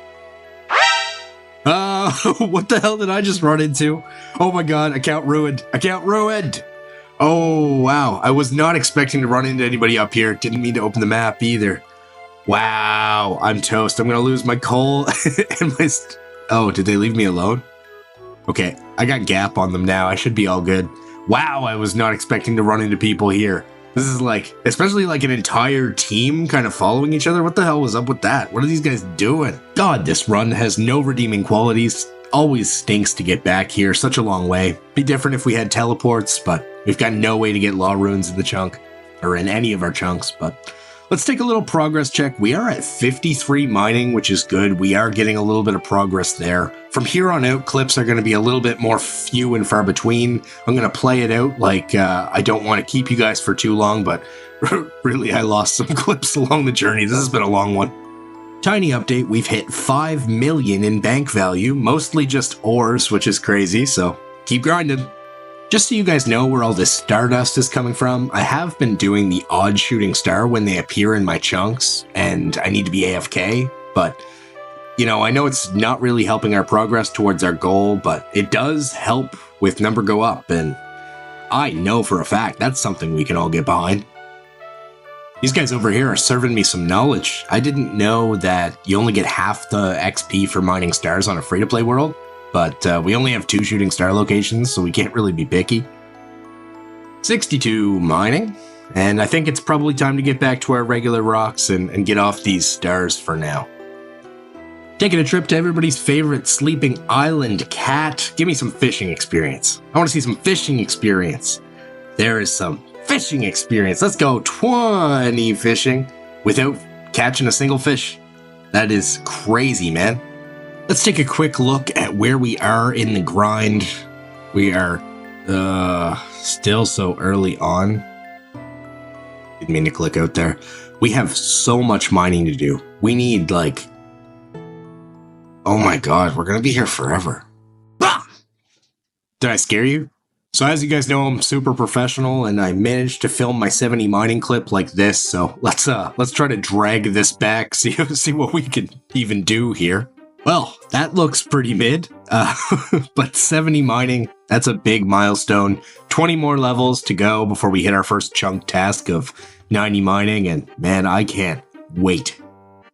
From here, you are going to start to see some pretty crazy jumps. Like I mentioned earlier, I did accidentally delete some progress clips trying to free up some disk space, but honestly, like, you guys probably didn't want to see them anyway. It's pretty boring stuff, to be honest, so let's focus on the big progress. I moved to coal because it's a little bit more AFK as I play my main, but this arm load brings us to 10,000 coal. That is a ton of ore. We are about 1 month into the grind now. We're keeping up good spirits wherever we can, and we take any positive that we can get at this point. So 75 mining is a good little milestone.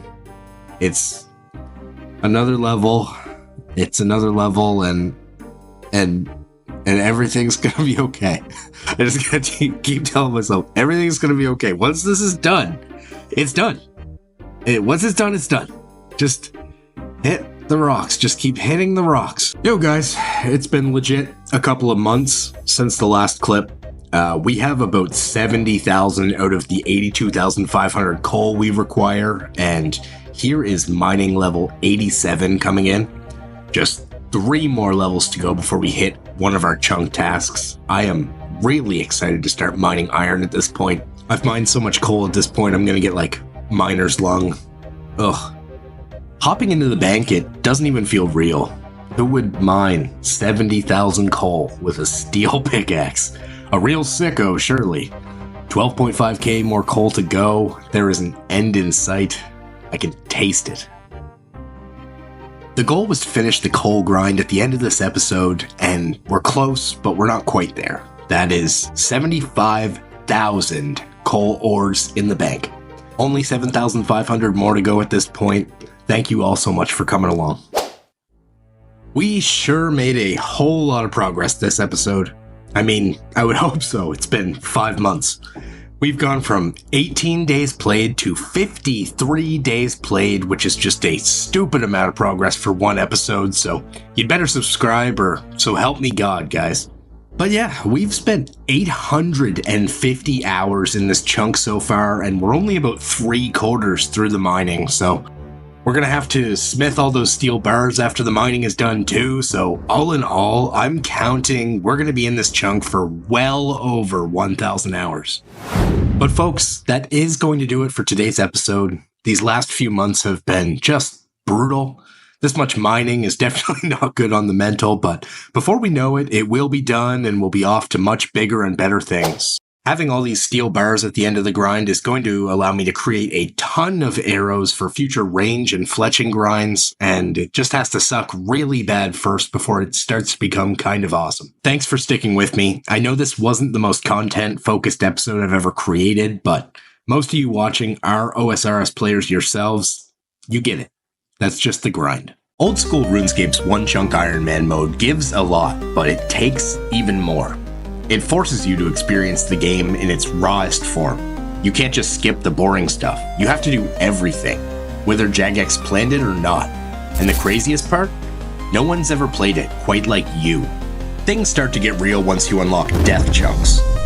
Suddenly, the items you own, the NPCs you've met, and the chunks you've stepped into aren't just progress. They're your fate.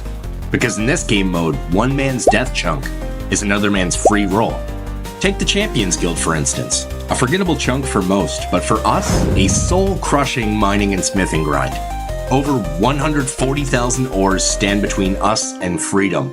But after more than 1,000 grueling hours, the end of the grind is finally within my sights. So what now, folks? Do we unlock new land and push forward in our defense of Gielinor against the Mahjarrat? Or are we about to spiral into something evil? Something just sinister? We've got a massive episode ahead today because we are finally escaping our very first death chunk. Last time we wrapped up 850 hours deep in the Champions Guild chunk. Most of that was spent buried in the Lumbridge Swamp West, hacking away at coal on our way to 82,300 ore. But we're not done yet. In this episode, we finish the coal and tack on another 37,000 iron ore for good measure. Why? Because the chunk task demands it. 70 smithing just to smelt a single adamant bar using nothing but the Lumbridge furnace. Oh, and somewhere in the middle of all of that, we'll hit 90 mining for a tier 9 shooting star, but honestly, with the amount of rocks we're about to break, that part's basically free. But before we dive headfirst into the grind, a little bit of housekeeping. First off, thanks to all you legends out there, we just hit 2,000 subscribers, putting us 2/3 of the way to our goal of 3,000. I'll keep it short, but seriously, thank you. Your support has a real impact, and I couldn't be more proud of what we're building here. If you do want to be part of it, drop a like, hit subscribe, and make my day. And hey, there's now a brand new way to support the series. A site called Rotten Lobsters has popped up. Think IMBD, but for old school RuneScape content. It's quickly becoming an awesome hub for discovering top tier OSRS creators. I've linked the record for Chunk Quest Descent into Darkness down in the description. If you've got 30 seconds, drop by, give the series an honest rating. It helps way more than you guys would think. So shout out to my fanatics. You guys are incredible. Thank you so much. But folks, this death chunk is not going to solve itself. Let's get into it and see what road we're about to walk down, for better or worse. All right, folks, welcome back in. No surprise. We're still here in Lumbridge Swamp West, mining some coal. Right now, we're about 15k coal off our goal, and then we'll be switching things over to iron. I'm pretty excited to do some iron, and kind of just wish I did it from the start, despite how far it is away from a bank. That's kind of the thing that pushed me away from doing it in the first place, but doesn't matter, we'll be over there soon, and right now we've got a big level coming in. There is level 88 mining. Kinda crazy that mining is significantly the highest level on this account. Can't wait to stop doing it, but for now, that big 90 is gonna feel really good. You're going to be seeing a lot of milestones because the progress of mining isn't exactly very titillating. Isn't that a great word? Titillating. But yeah, we're going to need 82,774 coal ores to finish the coal portion of our 70 smithing grind, and I am pleased to announce that we are now in the final stretch. 80,000 coal ores are now in my bank. When you're dealing with a stack of ore this big without any monster drops or what have you, it feels pretty surreal. absolutely insane that we've mined this many. I've mined all of these 28 at a time. 28 at a time, and we now have 80,000. Oh, today is the best day, baby! Want to know something about coal? It's totally shit. Just an awful rock. But today is the day that we finally break out of Lumbridge Swamp West and move on to bigger, and most importantly, faster things. We are currently mining our final inventory of coal, bringing our stack up over 82,774. Heck, I even managed to save a beginner casket to celebrate, so stay tuned for that.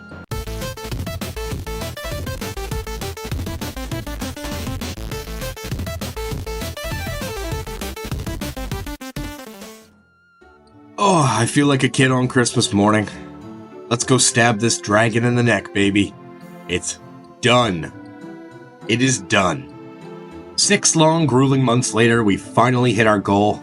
I hope we never have to go back there. Ideally, we will be able to roll like Giant's Foundry or something before our next smithing grind, but yeah, that would be so huge. Really, we just need any anvil that's not like a mile away, but hopefully we won't have to worry about that for a bit. Let us click deposit for the final time here. What a beautiful coal stack. Wow, that feels good to get done. All right, and of course, we're going to pop open this beginner clue in celebration. Surely a mountain of riches await after this task. Give it a spin for good luck. And so here's the plan with the iron. We're going to need a total of 41,387 iron to finish up the mining portion of the death chunk. Obviously, still a lot of work to do, but it's faster than coal, and we need less of it. Now, I did some time tracking, and it seems the fastest way of getting up here is by canoe, rather than using the Gielinor Manor stepping stones, and it's faster by like 10-15 seconds, so well worth skipping out on some of the minor agility XP, as nice as it is to get. Oh my god, okay, scratch that. Apparently you come up in the Champions Guild chunk, but in order to get back, I need the adjacent chunk. Like, why the hell would you do that? I demand answers, Jagex, but okay.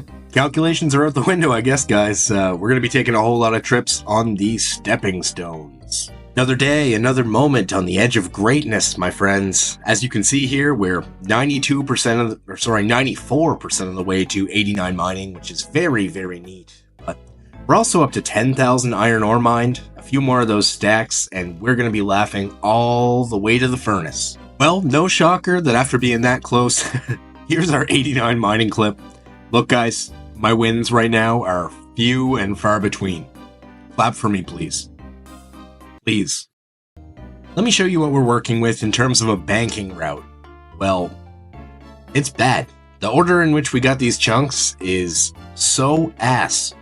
We're going from the Champs Guild all the way down the right side of Gielinor, through the Ham Hideout, all the way back to Lumbridge Castle for banking and then doing it all over again. It's absolutely awful. Smithing is bad enough as it is, but when you have one of these kind of walks, it's just terrible, man. Like, one chunk is so fun, but some of the situations that you're going to get into are just, again, so ass. We've been on PvP worlds for so long just because of that bank chest in the middle of Lumbridge Courtyard, and I was desperately missing randoms, so every now and then for the rest of this grind, I'll hop until I get one. You know, the Bob event's one of my favorites. Let's see if we get fishing or magic XP. We're going to get fishing XP, and I think that's going to get us a level. Yeah, 21 fishing. We've never ever caught a fish, but we're on our way. Deep breath.